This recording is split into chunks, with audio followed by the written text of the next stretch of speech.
Hello, I'm happy to see you again, and today we continue from where we stopped. Today is going to be tutorial 19, and we are going to write the methods to get a single result. In the previous tutorial, you remember, we wrote a method to return a list of items, and we were able to move this method from the controller into the business service, and we wrote the method in the business service as well as in the controller. But in the business service, we wrote the logic, and in the controller, we simply write a method to retrieve item from the business service. So from the controller, we get an item or items from the business service. So this is very clear. If not, go back to this video, tutorial 12, and review it. So today we are going to see how we are going to get a single resource, more like get user by ID or get post by ID or get location by ID. I'd like to remind you to subscribe. Just click on the subscribe button below so that you encourage me or you motivate me to continue making these lessons for you. And also you get notifications when I make new lessons. And if you have any questions to ask, just leave it there in the comment box below. So Spring Boot is really easy. And again, this is the procedure step by step with all the codes you need are provided here in the right hand side of the page. So the link to this page is in the description box, or you can just visit the page www.kindandthegenius.com/springboot. So Spring Boot. So you'll see this procedure. So that is the same procedure I'm following, and I'm not changing anything. So you can follow the same procedure and do it. So, but now I'm explaining as I do it. So now what we are going to do is to write the procedure to get a single user. So let's start with the get user procedure. So I'm going to go to, let me close everything. We are going to write get user, and get user is going to just take the ID of the user and return that user. So first write this procedure in the user service. I'm going to write this method in the user service. So I've opened the user service and I'm going to write it in the user service. Now I'm writing a method to get a single user. I'm not going to copy and paste because I want to explain to you exactly how it works. We are going to use what is called the Stream API. So the Stream API uses what is called lambda expression to retrieve items from a collection. So we can actually write a for loop to iterate through the items and search out the matching item with the ID, but it's better for you to know how to use Stream API. So I'm going to write it right now and I'm going to explain how it works. So this procedure is going to be get user. It's going to be public and it's going to be user get user, and it's going to take string. The ID is a string ID, and open and close. Now I'm going to write the method here and see exactly how I'm going to write it. So I'm going to say user equals, now see how it goes, users dot. Now I already have users in this place, so this is the users. Remember, we are working with dependency injection, so we have just one copy of the users list here. I'm going to say users dot string,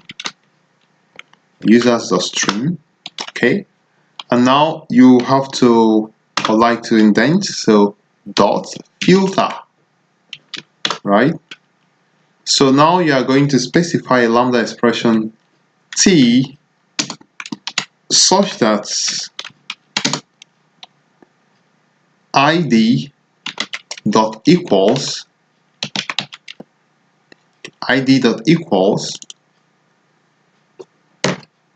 t dot get id.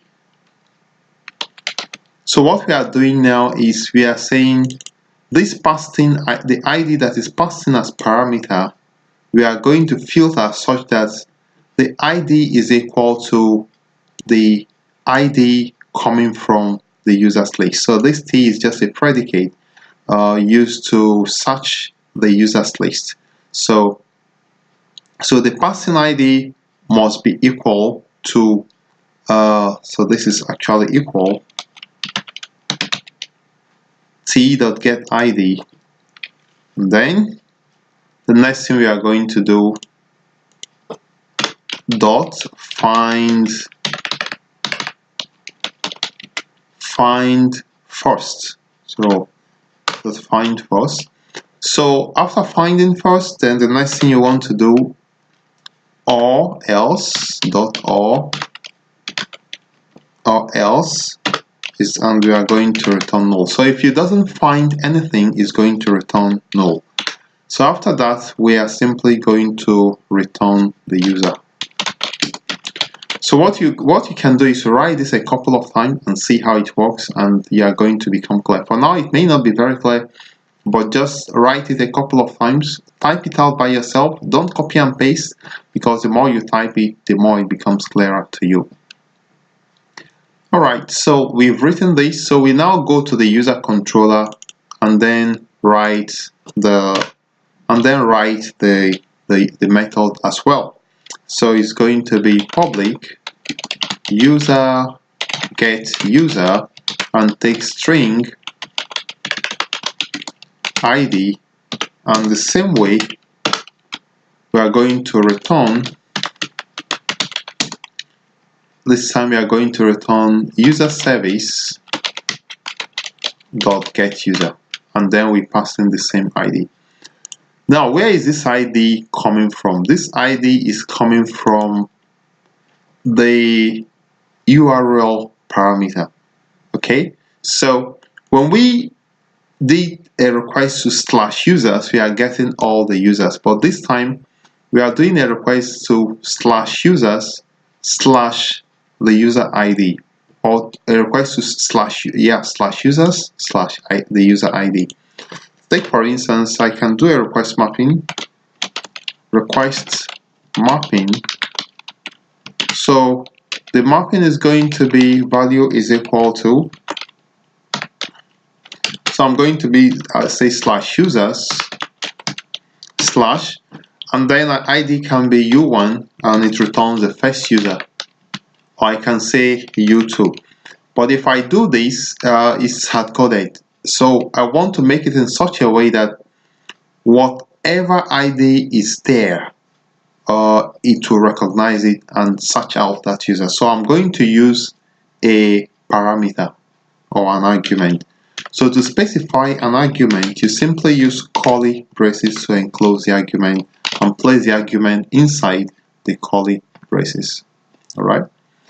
So at this point we have okay, so we have this. So get user ID, so this should be lowercase as well. So now we need to tell Spring where this ID is coming from. This part of the URL is called path variable. So I'm going to use an annotation to specify that this parameter is coming from the path variable.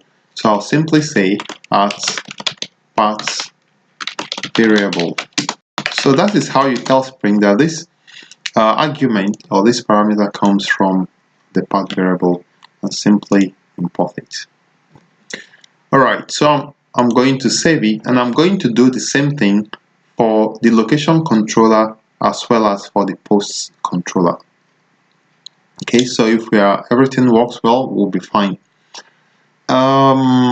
Let's now do for the post controller. So I'm going to open the post service first, and this time, to avoid wasting much time, I'm simply going to copy it and paste in there. So I'm going to copy and paste, so you can do it. So it's the same Stream API that has been used here, and I'm going to copy this as well and paste it in the post controller. This is exactly the same thing we did in the user controller and the user service. So correct this one as well. And the last one, I'm going to go to the location controller as well as the location service and paste the relevant codes. I'm going to open location controller and location service. So in location service, I paste the code, and then in the location service, in the location controller, then because this is location service, and I'll open the location controller and paste the code as well. Alright, so now we've written the post methods to add item into the database or into the system, because for now we've not used any database. The question now is, how do we test this application? So let's try something. So if I run this application, so let me just go here and say relaunch, proceed.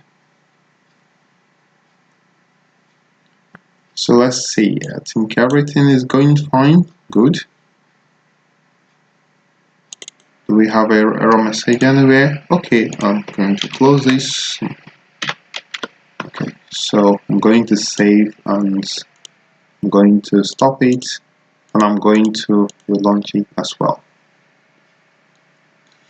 So now I'm going to simply test this API using get methods, and then I'll show you the problem we have that we are actually going to solve this problem together. So let's go on out to the browser and let's test it. So I'm going to say http://localhost. I'm going to go to /users and see we have list of users. I'm going to go to locations. We have list of locations, and now I'm going to go to, let's try to get user with ID U1. So I'm going to say /U1. So you can see it returns just a user for the user U1. Okay. So the same thing if I go to U2, it returns the user for U2. And say let's try for posts, and I'm going to go for P1, and you see it returns the particular post. So everything is fine. So we've done this and we've tested the get single items. Now we are ready to now work with the post method, how to actually insert item into our API. So I'd like to thank you for viewing, and remember to subscribe, and then we'll see you in the next lesson.